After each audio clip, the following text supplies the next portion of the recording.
Hi, this is Menzo. I'm now here in Boracay, first time. Glad to be here. So this is the station 2 daw. Ito daw ang station 2 sa Boracay.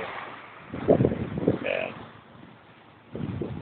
Banda doon ang station 3.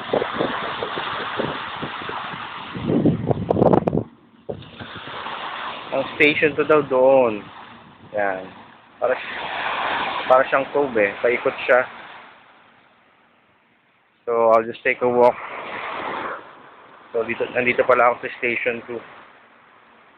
Yan.